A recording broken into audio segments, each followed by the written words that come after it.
Hello दोस्तों, आज हम पढ़ेंगे भारत के अनुच्छेद के बारे में। ठीक है, महत्वपूर्ण अनुच्छेद पढ़ेंगे। भारत अर्थात इंडिया। अनुच्छेद 1 में होगा भारत अर्थात इंडिया राज्यों का संघ।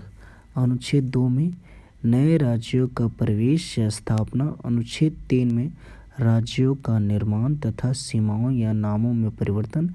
अनुच्छेद 4 में पहली अनुसूची व चौथी अनुसूची के संशोधन तथा 2 और 3 के अधीन बनाई गई विधियां। अनुच्छेद 5 में संविधान के प्रारंभ पर नागरिकता। अनुच्छेद 6 में भारत आने वाले व्यक्तियों को नागरिकता। अनुच्छेद 7 पाकिस्तान जाने वाले को नागरिकता। अनुच्छेद 8 में भारत के बाहर रहने वाले व्यक्ति को नागरिकता। अनुच्छेद 9 में विदेशी राज्यों की नागरिकता लेने पर नागरिकता का ना होना। 9 में विदेशी राज्यों की नागरिकता ये हो गया है। 10 में नागरिकता के अधिकारों का बना रहना। अनुच्छेद 11 में संसद द्वारा नागरिकता के लिए कानून का विनियमन।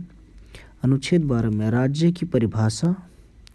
अनुच्छेद 13 मूल अधिकारों को असंगत या अल्पीकरण करने वाली विधियां। अनुच्छेद 14 विधि के समक्ष समानता।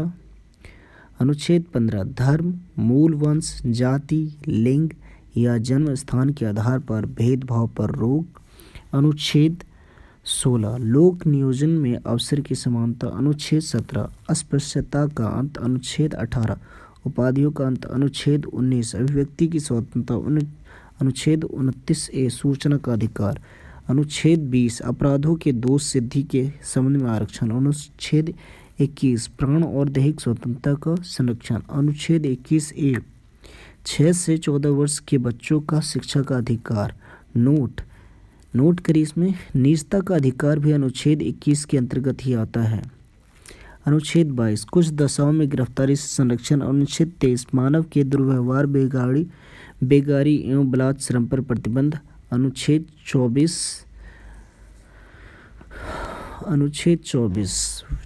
14 वर्ष से कम आयु के बच्चों को खान या किसी खतरनाक उद्योग में कार्य नहीं कराया जा सकता। अनुच्छेद 25 धर्म का आचरण और प्रचार की स्वतंत्रता। अनुच्छेद 26 धार्मिक कार्यों के प्रबंध की स्वतंत्रता। अनुच्छेद 27 28 में नहीं दिया गया है दोस्तों, तो हम 26 तक पढ़ेंगे। Thank you.